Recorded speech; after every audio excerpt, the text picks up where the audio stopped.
Determine Z transform of x of n is equal to minus u of minus n minus 1 plus half raised to n u of n. Find ROC and pole 0 locations of x of z in the z plane. First, let's find Z transform of given discrete signal x of n. We know that x of z is equal to summation n varies from minus infinity to infinity x of n z power minus n. We'll substitute the value of x of n, that is x of z is equal to summation n varies from minus infinity to infinity. The given x of n is minus u of minus n minus 1 plus half raised to n u of n z raised to minus n. So this can be represented as, I will write the minus u of minus n minus 1 z raised to minus 1 as one term and half raised to n u of n z raised to minus n as second term. That is summation n is equal to minus infinity to infinity minus u of minus n minus 1 z power minus n plus summation n minus infinity to infinity half raised to n u of n z power minus n. Here we can observe that there are two summations. Here we have minus u of minus n minus 1 is nothing but a step signal, and here also we have step signals. This step signal will decide the limit of summation. We'll see what is minus u of minus n minus 1. We know that unit step signal, its value is 1 for n greater than or equal to 0. That is, say this is u of n, its value is 1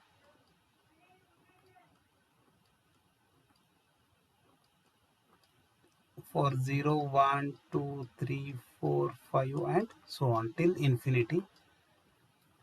So we'll try to find u of n minus 1. So u of n minus 1 is same as u of n but begins at n equal to 1. That is u of n minus 1. So this is 1, 2, 3, 4 and so on. That is, its value is 1 for n greater than or equal to 1. So here we have u of minus n minus 1. So u of minus n minus 1 is obtained by taking reflection of u of n minus 1. That is,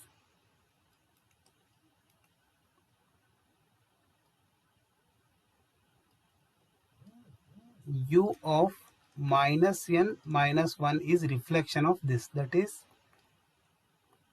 the same samples will appear at negative side. This is minus 1, minus 2, minus 3, minus 4, minus 5 and this will continue till minus infinity. So here u of minus n minus 1 exists for n minus infinity to minus 1. That is, its value is 1 for n less than or equal to minus 1 greater than or equal to minus infinity. Therefore, here we can represent x of z as, here minus u of minus n minus 1 exists from minus infinity to minus 1. Therefore, limit of the summation is minus infinity to minus 1. That is, summation n is equal to minus infinity to minus 1. So u of minus n minus 1 is nothing but its value is 1 z power minus n. I have written minus as it is, u of minus n minus 1. This is nothing but 1 plus. So here we have u of n. We know that u of n value is 1 for n greater than or equal to 0. That is, for n equal to 0 to infinity, half raised to n z power minus n. Now we'll simplify this further. So now we'll simplify this further. I'll take this minus 1 out of the summation, that is minus 1 summation n is equal to minus infinity to infinity z power minus n plus summation n is equal to 0 to infinity. Here I can write it as half z inverse raised to n. Sorry, this is minus 1. So now I will do little bit modification in this summation. For this summation, let n is equal to minus n. Therefore, if here n is equal to minus infinity, then m will be equal to plus infinity, and if n is equal to minus 1, then m is equal to plus 1. Therefore, I can represent this summation as minus 1 summation. Now I will replace this n variable by m variable, that is m is equal to infinity to 1 z power, here we have minus n, so minus n means it is m, here m plus the remaining term I will write it as it is 0 to infinity half z inverse raised to n. So now it is represented as minus 1 summation, it is same as m is equal to 1 to infinity z power m plus summation n is equal to 0 to infinity half z inverse raised to n. So from finite sum formula, that is summation n is equal to 1 to infinity, say a raised to n is a divided by 1 minus a.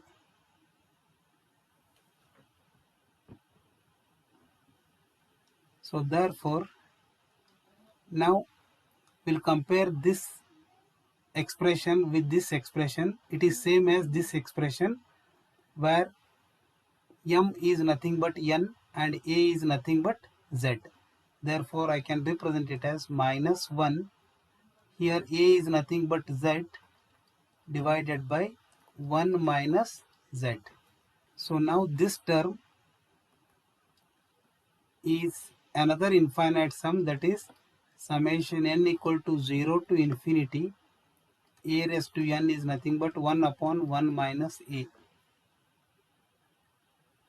So comparing this expression with this expression, that is 1 upon 1 minus half z inverse.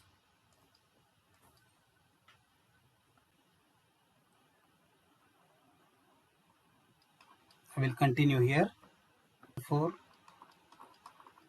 x of z is equal to minus z divided by 1 minus z plus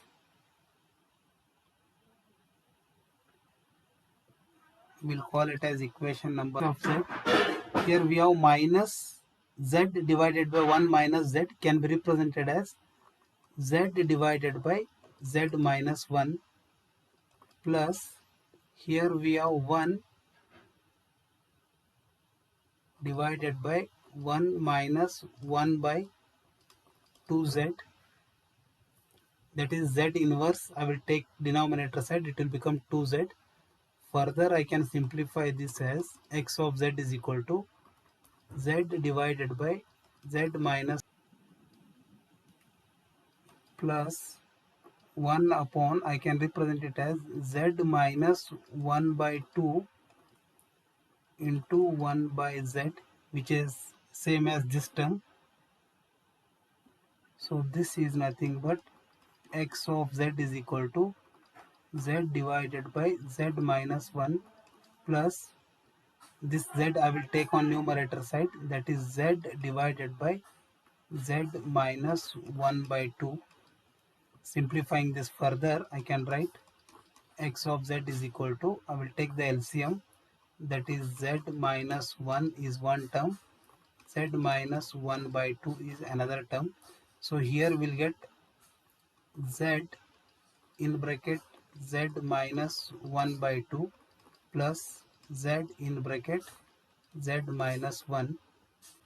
So simplifying this, I can write x of z is equal to z square minus 1 by 2z plus z square minus z divided by z minus 1 z minus 1 by 2 is nothing but 2z square minus 3 by 2z divided by z minus 1 z minus 1 by 2. Therefore, I can write x of z is equal to, here I'll take z common, z 2z minus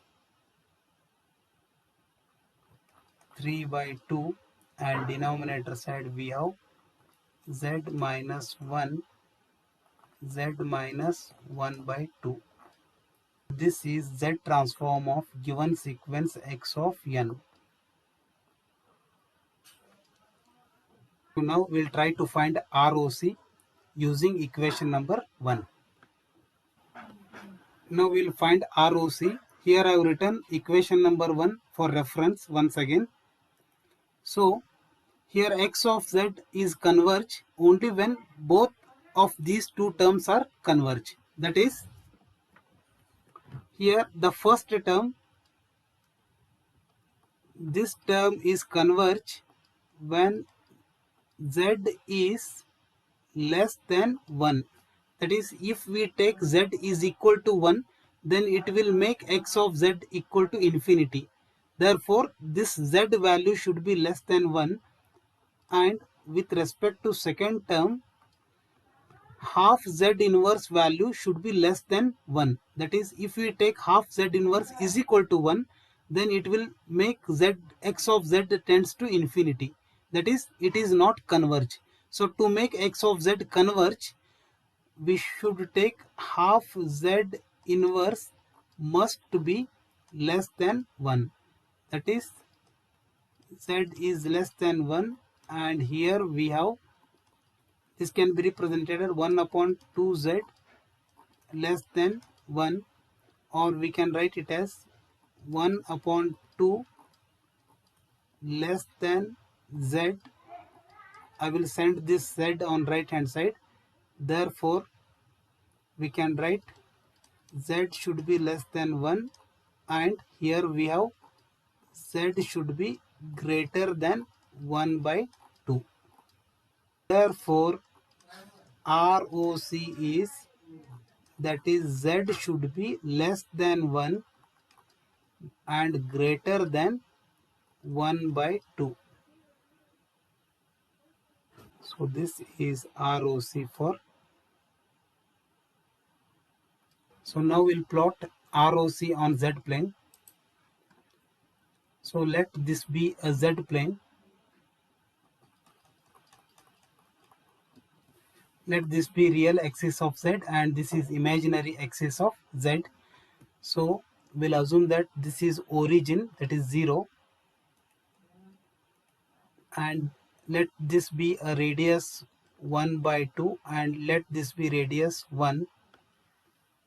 Here ROC is in between 1 and 1 by 2. That is, in between 1 and 1 by 2 is nothing but this concentric circle. That is, this is ROC.